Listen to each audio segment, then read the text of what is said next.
have uncovered wonders undreamt by our ancestors who first speculated on the nature of those wandering lights in the night sky.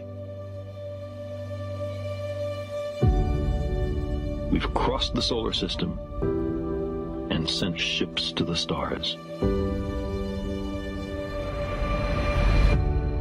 But we continue to search. We can't help it. A central element of the human future lies far beyond the Earth.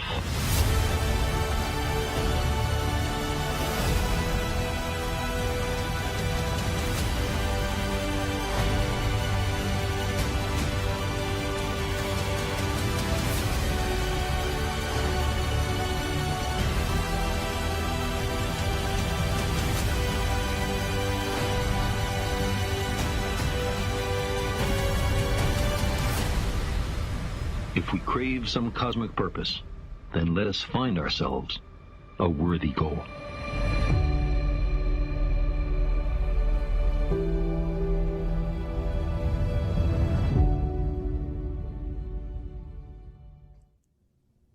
Hello, and welcome to another episode of NASA Science Live, an opportunity for you to interact with NASA experts and have your questions answered live on air.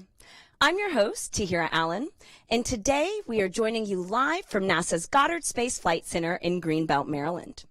We will be taking your questions about Webb's historic images all throughout today's show, live on air.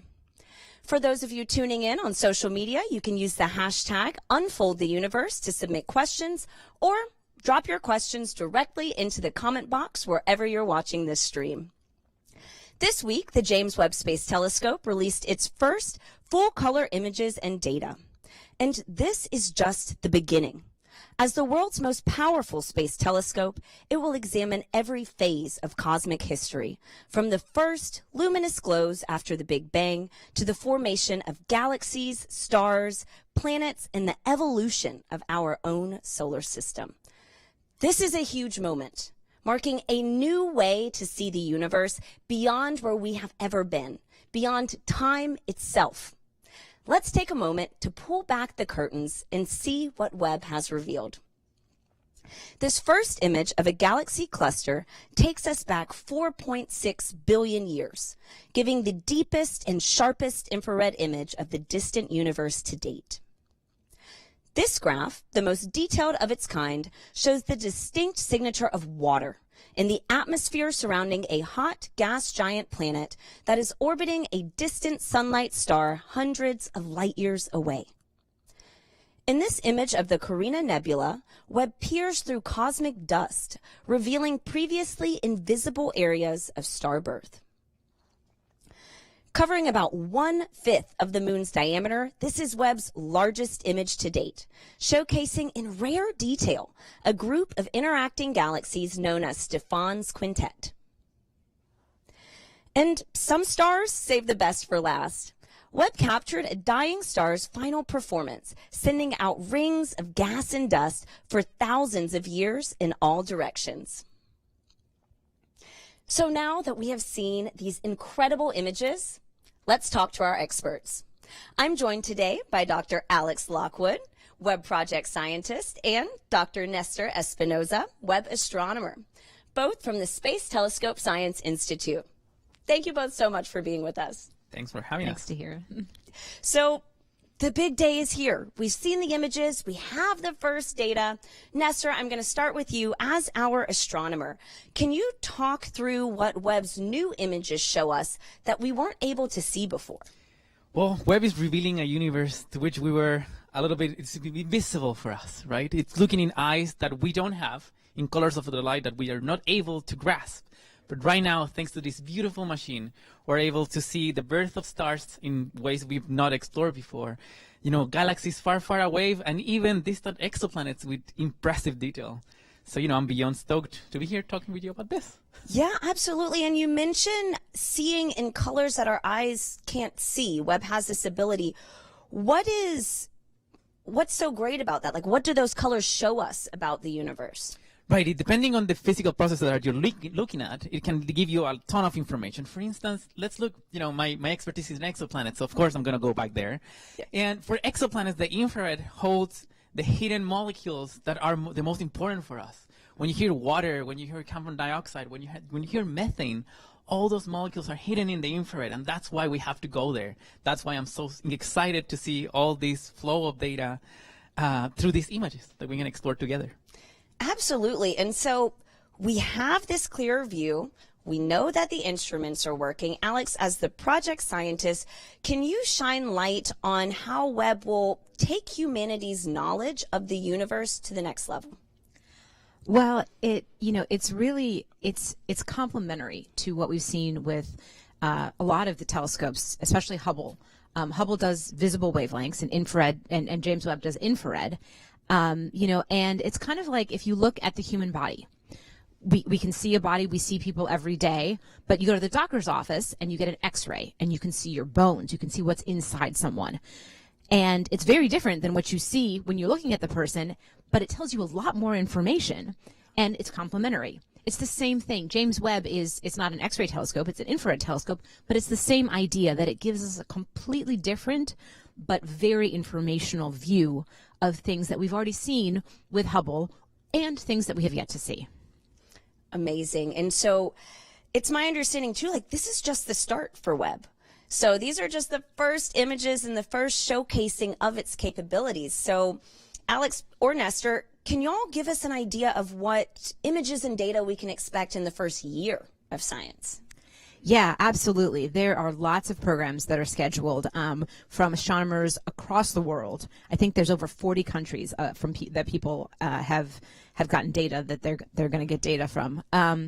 And we're going to see more images like the deep field that we saw yesterday. People are going to study that, but fields like that for even longer to find even more distant galaxies. Lots of time to do that. In fact, I think that program is running as we speak. A program like that. We're going to look at more exoplanets, which Nestor can tell you all about. And we're going to look at star-forming regions, understand star birth, and star death, like one of the images that we saw of the southern ring. Really, Webb spans the gamut of anything astronomical, and we have all of that planned in the first year. It's really, really great depth. Yeah, if I might add, the most exciting to me, at least as an exoplanet person. Yeah. Webb is the first observatory that will allow us to explore worlds as small as ours. And these observations have already happened, some of them actually, and they're going to be explored by scientists starting tomorrow. And we're going to start learning about these worlds outside our solar system for the first time with exquisite detail. I don't know what we will see. We have some idea, of course, but the universe keeps us surprising us, and that's what I'm most excited about, the unexpected. That is amazing. And so it wasn't the WASP exoplanet that we characterized the atmosphere. That was light years away, wasn't that? It was 1,000 light years away. It's very, very far away. But even though it's so far away, Webb has such a huge mirror and such precise instruments that we can see, water features that you're seeing right now with exquisite details. I don't even have to show you a model. You can see the wiggles going around. Each of those wiggles, it's water vapor in the atmosphere of this exoplanet 1,000 light years away. Imagine what we can do with this. No, seriously, that's why I'm getting so excited. Like it's crazy to think about and just to wonder what is going to come next. This is amazing. This is so exciting. And we have so many questions coming in online. So I'm going to take a pause and we'll take some questions from our viewers. As a reminder to those tuning in, you can submit questions for our experts on today's show by using the hashtag #UnfoldTheUniverse on social media or by dropping your question directly into the comment stream wherever you're watching from. So our first question is from Charlie on Twitter, who asks, does anyone know if Webb has the ability to view objects within our own galaxy? Yes, definitely. Well, a lot of Webb's bread and butter is distant galaxies outside our own Milky Way. Most of the star-forming regions and planetary nebula, like we saw yesterday, and the exoplanets, all the exoplanets that we can study are actually within our own galaxy. We can see very far because of Webb's big mirror. and sensitive instruments, but the closer we are, the more detail we can have. So something like this beautiful nebula that you're seeing right now, that's within our own galaxy, and we can see a lot more details and see inside the nebula to see what's going on. So we can see within our own galaxy. Can we see within our own solar system? Yes, we can. We have observations in the first year, as we were talking, to look at objects from Mars all the way out to the Kuiper Belt in our own solar system. Yeah.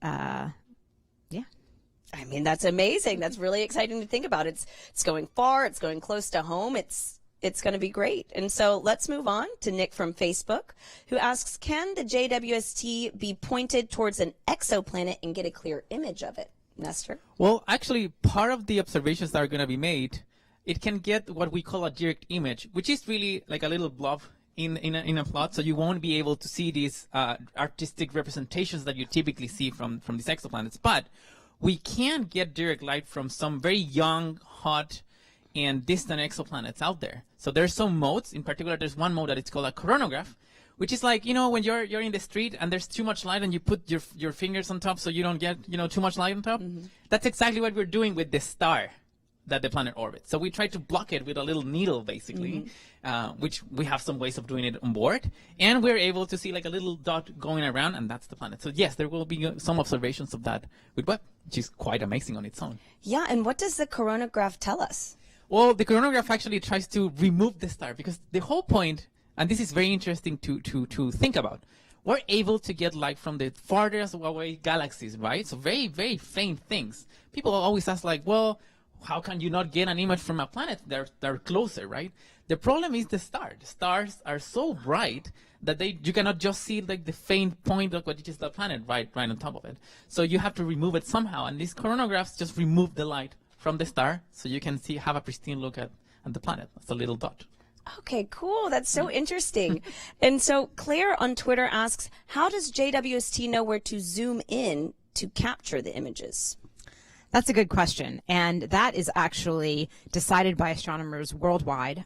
Every year there's a process of selecting the targets, very rigorous. Lots of astronomers get together and look at the proposals without names on them, so they're unbiased, and they say, what's the best science for Webb to do?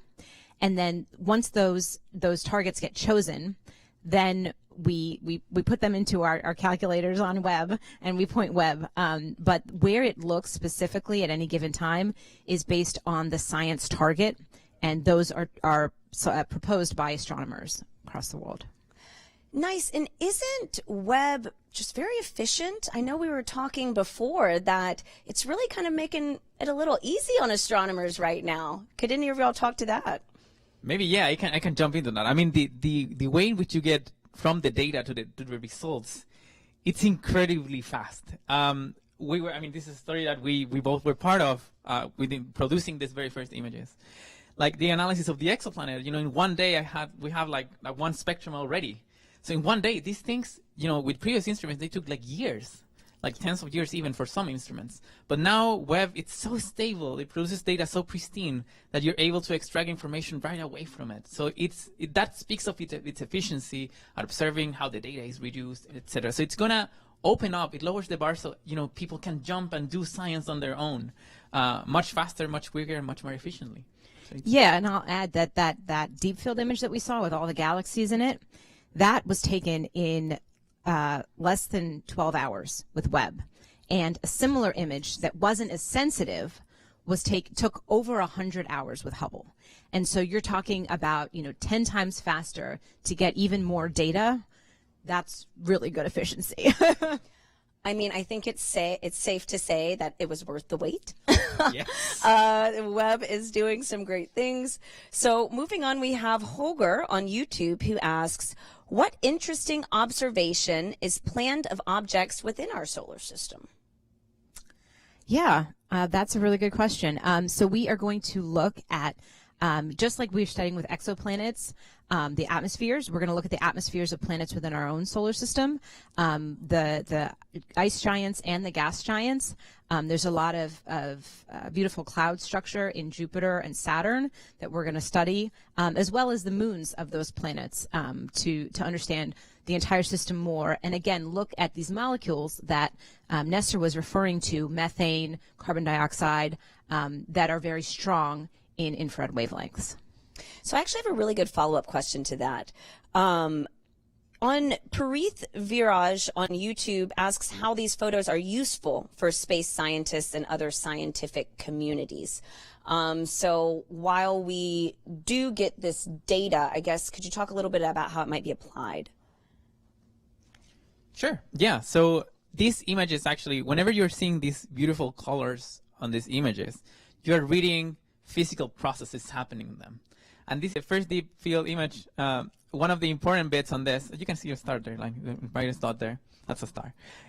But you can see that why don't we capture so many stars as well is because this is such a tiny image. I mean, that's impressive. You know, it was said when the president was showing up this, that it is like as small as a grain of sand, you know, projected on the sky.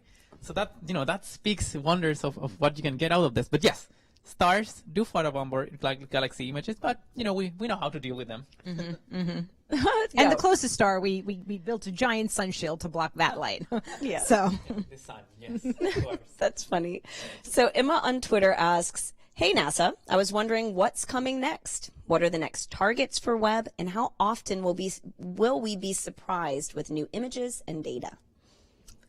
that's a good question. Well, I can tell you that during this week, they have been looking at some of the deepest galaxy fields and some of the rockiest planets. So really, in the past couple of days, they have spanned the gamut of science and distance. And you can anticipate new data and images definitely within the next few weeks. Mm-hmm. And then I would say that every month, at least, Webb is going to surprise us. There are already astronomers out there who have taken data that was released today and are starting to analyze them and figure out the amazing scientific results. And so you won't have to wait long. I can say that. Okay. I mean, that's great. That sounds good to me. I'm sure with everybody else. And so we've waited long enough. So you said that Webb's targets have spanned the gamut, spanned all across the universe. Has it captured anything in our solar system already? Yes.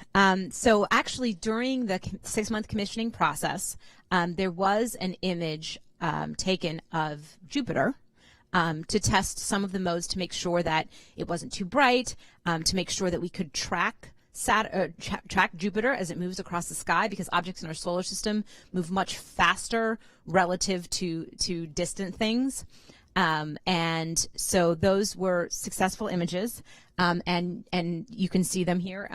Successful doesn't even say anything because they're beautiful. So as we said, we're going to study objects in our solar system, and for Jupiter, one of the very interesting things is the clouds and understanding the cloud structure, which pops out clearly in one of these images. And so this data itself just came out today, as all of the data from the past 6 months was released publicly today. Great. And so we have Mercia on Facebook who asks, there are more than 5,000 known exoplanets, and being able to provide spectroscopy at the level of Webb is outstanding. How many of those exoplanets are scheduled for observation? Oh, that's a good question. In the first year, I remember the list was in the several tens, at least within now. And that there's a beautiful picture that was made by Nicole Colon from NASA, showing the whole span. It covers the span from rocky planets. In fact, one of them, perhaps one of the most exciting one, TRAPPIST-1 system. We can speak more about that later. But that one hosts some planets that might be in the habitable zone, and this system was already the observations are already there. They're already taken by Webb. They cover all the range from rocky planets to giant planets, hot, cold, you name it. All the diversity is out there in this first year, so I cannot wait to see what comes out of this. I mean, your energy is like, I can feel it right now. So I'm very excited about this as well. Overview Effect on Twitter asks, what was the exposure time of the released images, and how does the Webb's deep field compare to Hubble's ultra deep field? Yeah, so each of these images, it depends on the image, but yeah, you can see the beautiful comparison with Hubble's image of the same field and Webb's. And as I mentioned before, this image of Webb took, I think it was total 12 hours, and the Hubble field took days. So really a very large difference for time that it took. For the other images that were released yesterday, they were all between 6 and 12 hours apiece, depending on the image.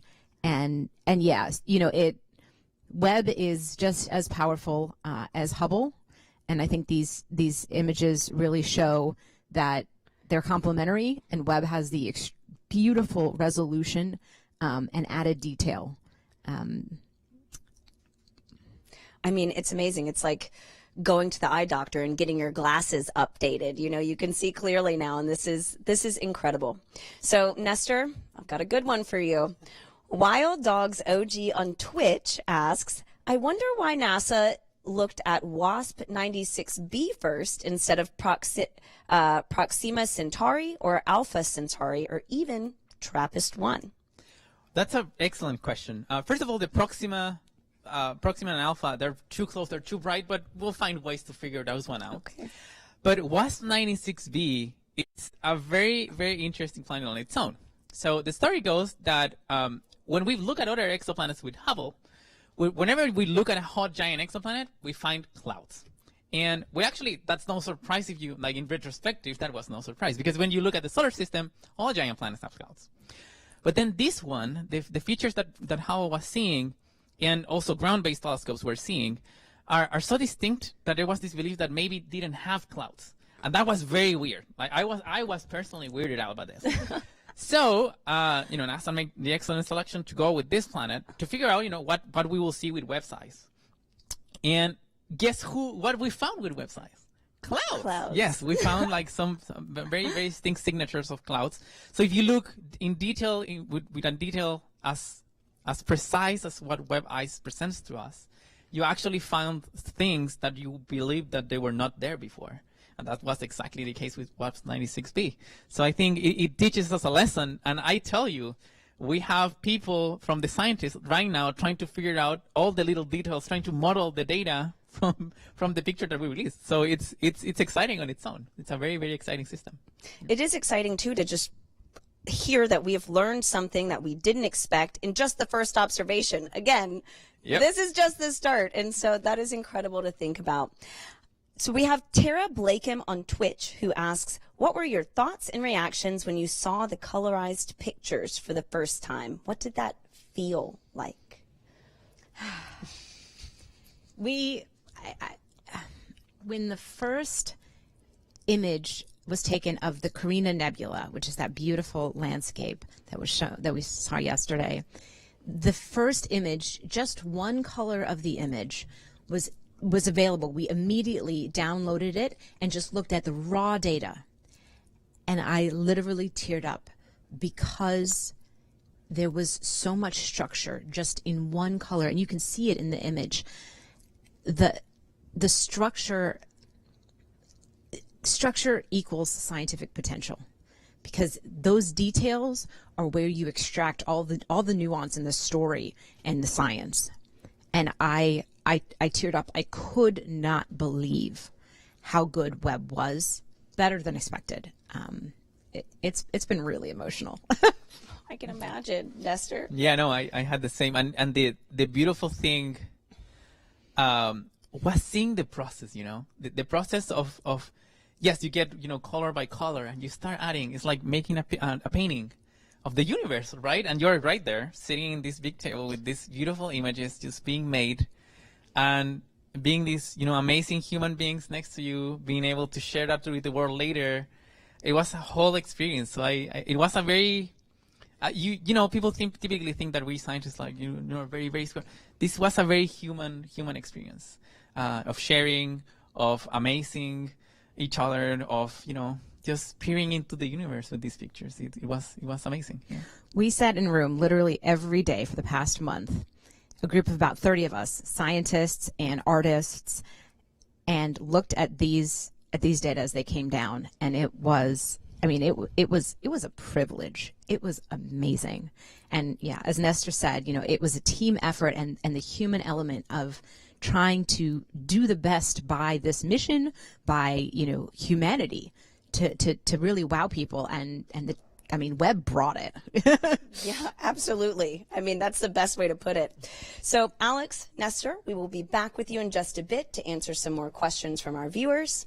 For those of you tuning in, keep sending your questions online. You can submit them using the hashtag #UnfoldTheUniverse on social media, or by dropping your question directly into the comment box wherever you're watching from. The Webb Space Telescope is just starting its science and still has so much to reveal about our universe. The newly released images have given us a never-before-seen view of the cosmos and reminded us how science and art are so beautifully woven together. As the telescope continues to peer into the great beyond, what do you think Webb will see? Show us by creating art. You can sing, you can dance, you can write, you can paint. In this case, the universe is literally the limit. Share a photo or video of you and your creation using the hashtag #UnfoldTheUniverse for a chance to be shared on NASA's website or social media channels. Need some inspiration? Let's take a look.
I think the sun, the stars, the galaxies, the solar system and other systems are in the sky, and the stars are made of sunlight. There is heat and solar radiation and other elements.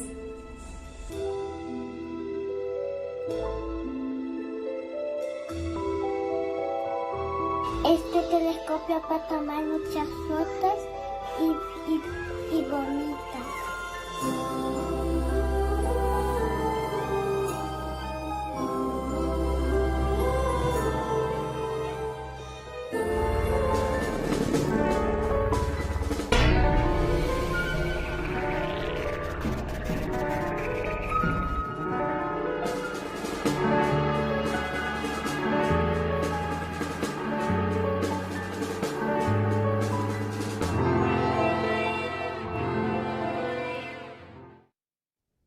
All right, we are back with Dr. Alex Lockwood, Webb Project Scientist, and Dr. Nestor Espinoza, Webb Astronomer, to keep taking some more of your questions online.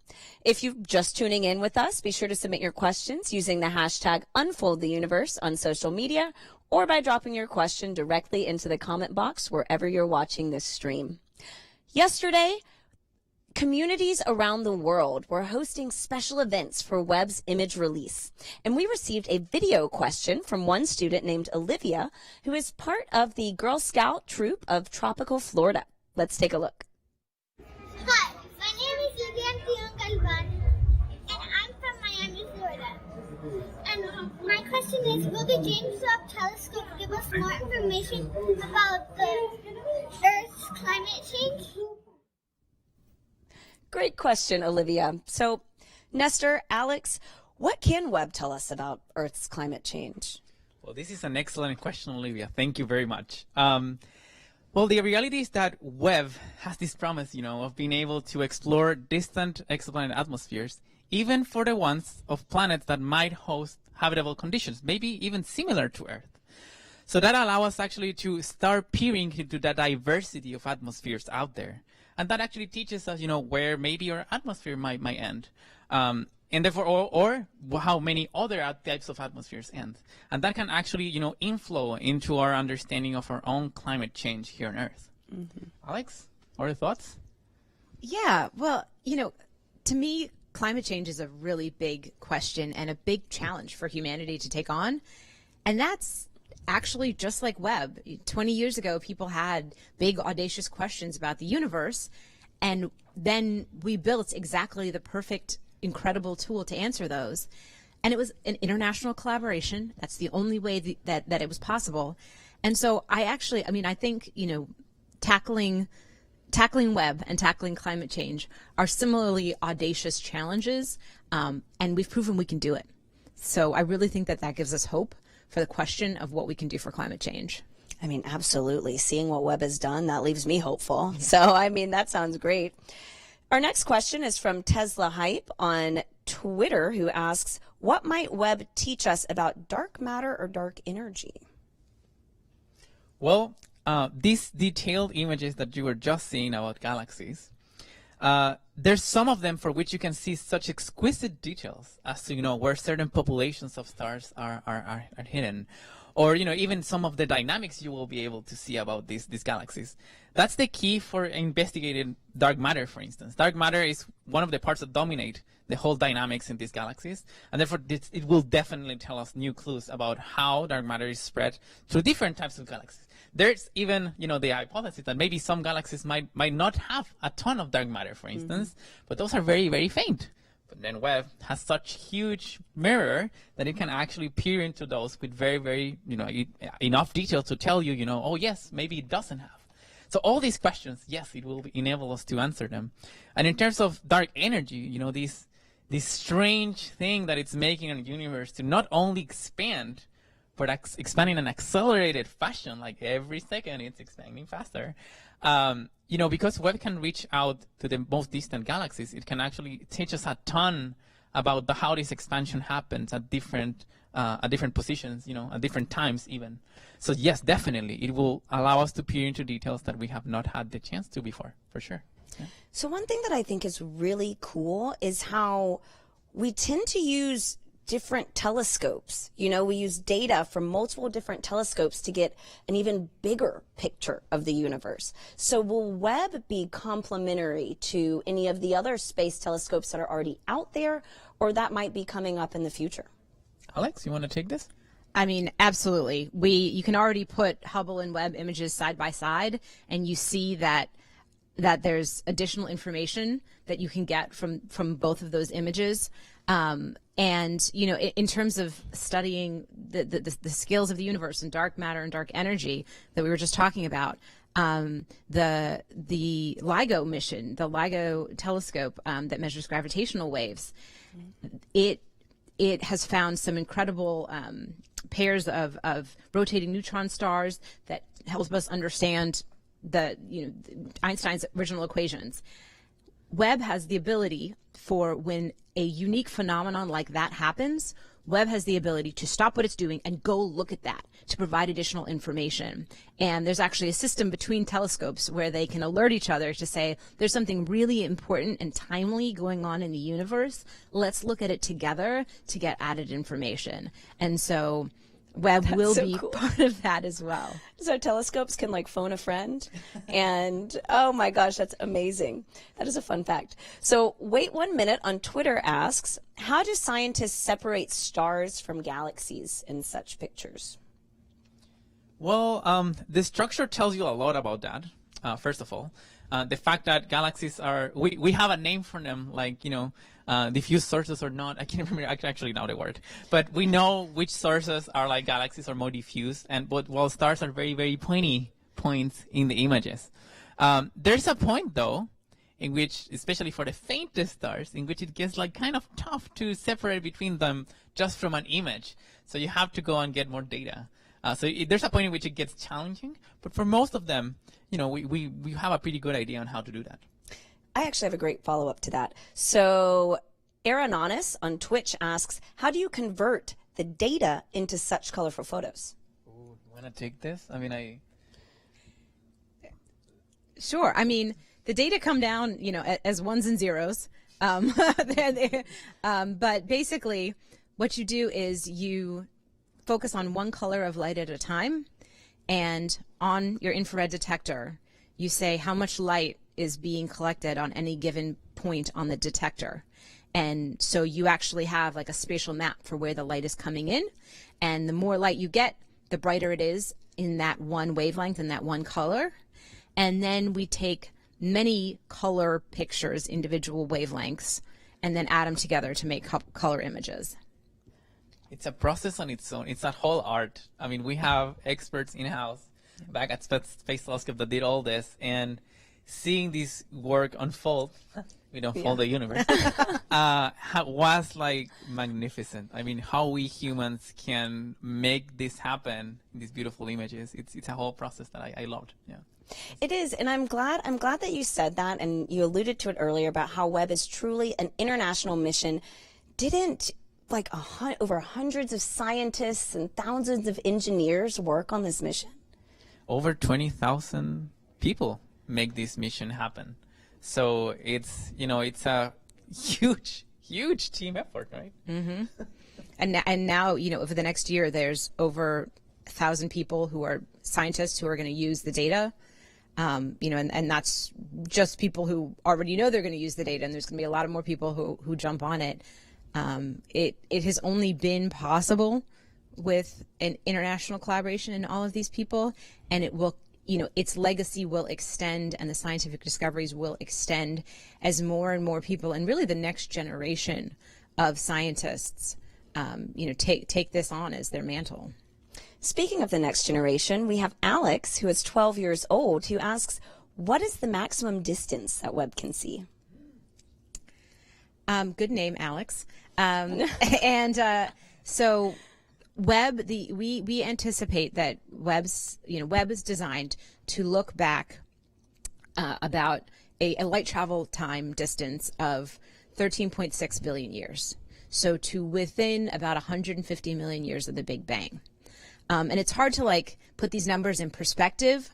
Hubble has seen to about 400 million years after the Big Bang. And out of the age of the universe, which is 13.8 approximately billion years, Hubble has seen maybe like a 2-year-old out of the entire age. Webb is going to be able to see a 1-year-old or a 9-month-old. And Nestor and I have young children. We can tell you that there is a ton of change that happens between 9 months and 2 years. And so understanding the beginning of the universe is going to be, really, really amazing with Webb. That is so exciting. And so our next question is from Tony Jebson on Twitter, who asks, do we know how deep in the atmosphere of WASP 96b the clouds and haze are? Yeah, actually, we have some calculations on that. I could tell you the pressure or the height, but I don't think it makes it's gonna make much sense to say it here. But we do, and that's information that it's embedded in this beautiful spectrum that you're seeing here. We know the exact location where the cloud actually starts. We know that it has to go below a certain pressure. So we know a little bit of the structure of the atmosphere. So yes, that's the kind of information you get from modeling data like this. That is so exciting. And so we have Megan Carroll on YouTube, who asks, regarding the fantastic image of the dying star, would the supernova of one star cause the destruction of the other? So I believe there are 2 stars in that image. And how large is that explosion? So that's a good question. There are 2 stars in this image, and the one that you actually can see that looks brighter, that actually has the strong diffraction pattern, that's actually still alive and well. It's a hot star. The one that only really appears in the mid-infrared image, that's the star that has died. They do gravitationally exert a lot on each other, but the explosion, and in this case, it wasn't quite a supernova. It wasn't quite as massive a star enough to make a supernova. But the explosion from the death of the first star the material will pass by the second star, but it's not going to perturb it. However, the structure that you see and the fact that it's not just, a pure circle is because of the gravitational interactions between these two stars. And actually, what we learned from this image for the first time is that the star that died actually still has dust around it. It's dusty, which basically means it either didn't expel all of its layers, which is which would be really unique, or it might be pulling material from the other star. Anyways, we don't know yet, but they're definitely interacting in more ways than just gravitational.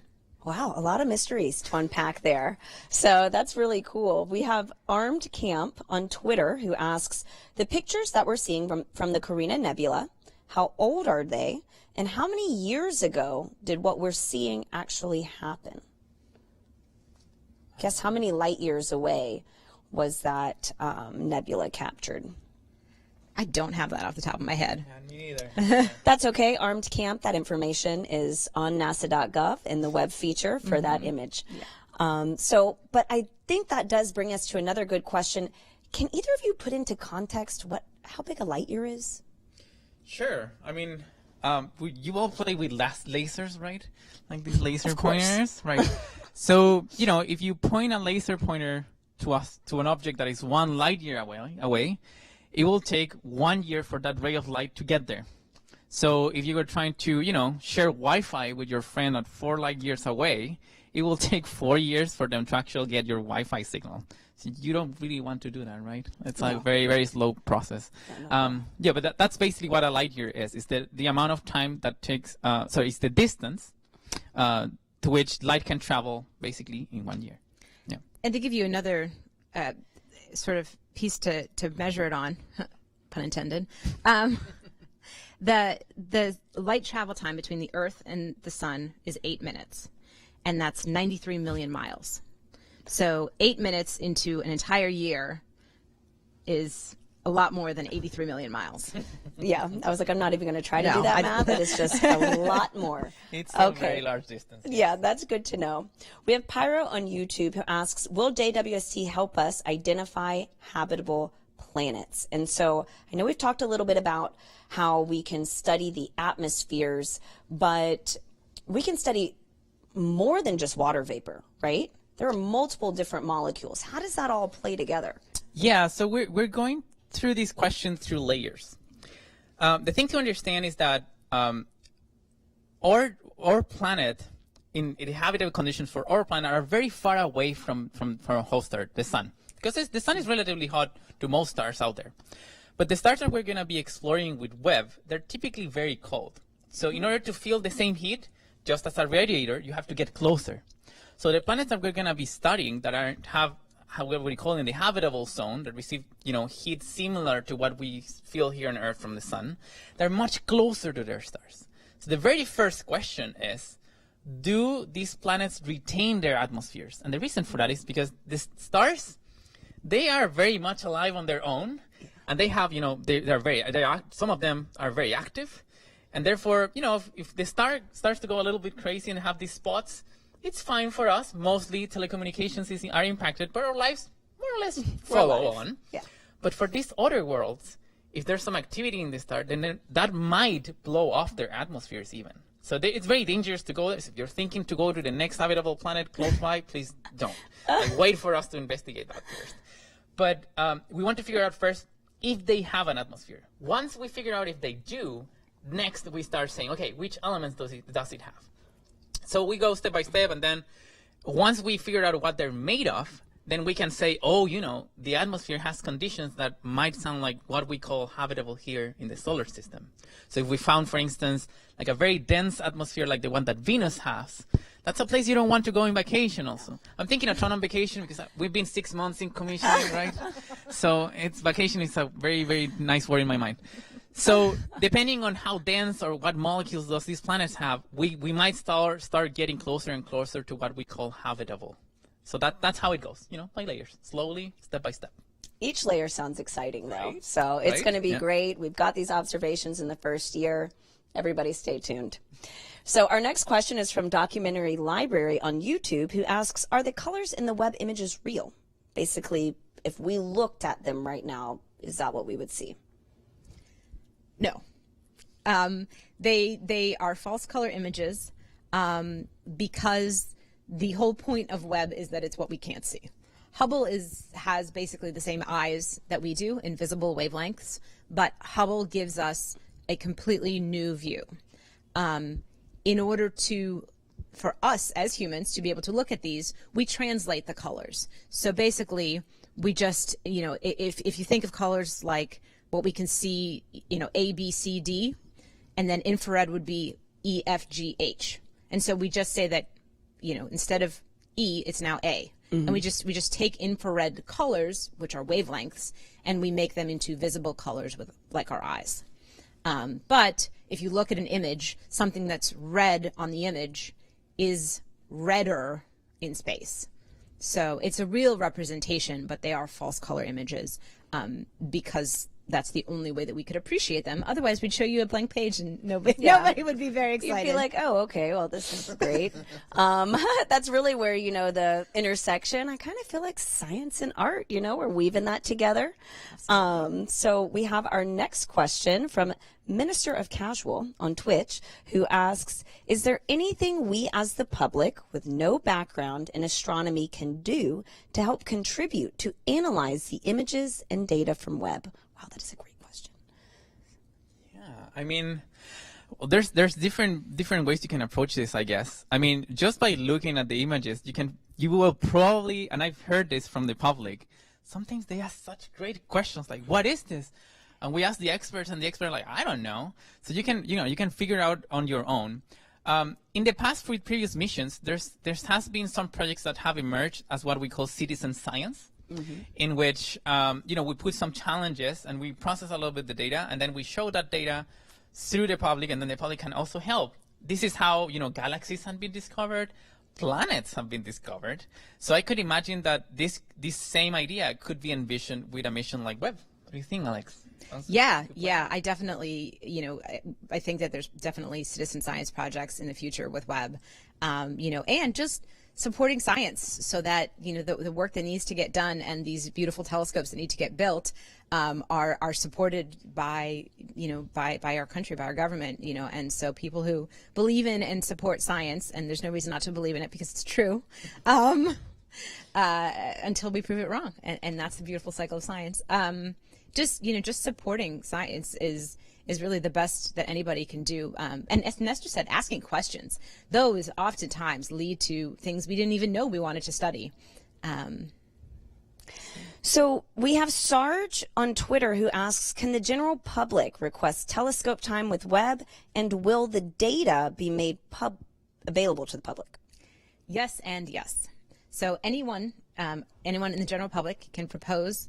The next cycle for proposals there'll be an announcement made in the fall for people to propose to use next year's of Webb's time. And a lot of the data are already public today. And all of the data will be made public at least 1 year, at most 1 year after they are taken. That is amazing. And I know actually we have 2 citizen scientists that have one time with the James Webb Space Telescope. So it's free, it's out there for the public. And so we'll move on to our next question from Dana, who on Facebook asks, how do you measure the distance of each galaxy in the deep field image? Oh, that's an interesting question. We do it through the expansion of the universe, actually. We take advantage of this. It's a complicated thing, but we can take advantage of that. So what happens is that as objects are farther away, their light shows up to be a little bit redder than what we'd expect. And we have ways of figuring out, how red it has moved. So we can actually figure out from the colors first, and then from spectra, from extra data that we can take on these objects, we can take this information and then convert it to a distance based on the expansion of the universe, which we know very, very well. Yeah. Wow. Doesn't gravitational lensing play a part in this?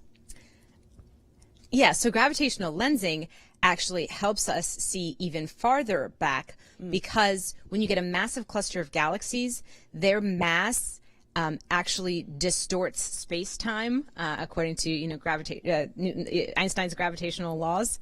And so things that are behind a massive object, that light that may have gotten scattered outside of where we could see it actually gets bent towards us.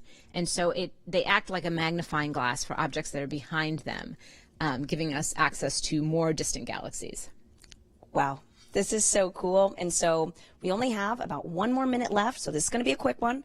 But Alex on YouTube asks, what are some of the more anticipated discoveries that you believe the James Webb Space Telescope is capable of making? Performing the first detection of an atmosphere around an habitable world. I mean, that would be, I would celebrate that. Whoever makes that discovery, if that's you, please go ahead. I mean, that would be fantastic. Yeah. What about you, Alex? Your pick. I mean, for me, it's really star and planet formation.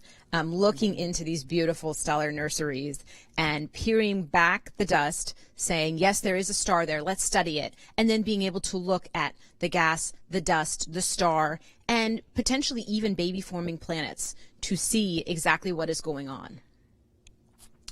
Unfortunately, this is all the time that we have for today, but thank you both so much. This has been so fun, and just thank you for shining more light on these historic images. Thank you. And thank you to everyone tuning in today. I'm so happy we were able to answer so many questions and that we were able to just spend this moment together. We hope that you keep following the mission as Webb continues to peel back the curtain on the mysteries of the cosmos. To keep up with updates, follow NASA Webb on Twitter, Facebook, and Instagram. If you're on social media, be sure to check out our Instagram and Facebook filters. You can wear Webb-shaped sunglasses and take selfies in front of the newly released images. Now, if you want to go more in depth on the mission, visit go.nasa.gov/whereiswebb. Now remember, this is just the beginning for the James Webb Space Telescope, so be sure to keep following along as it unfolds the universe. Thank you, and see you next time.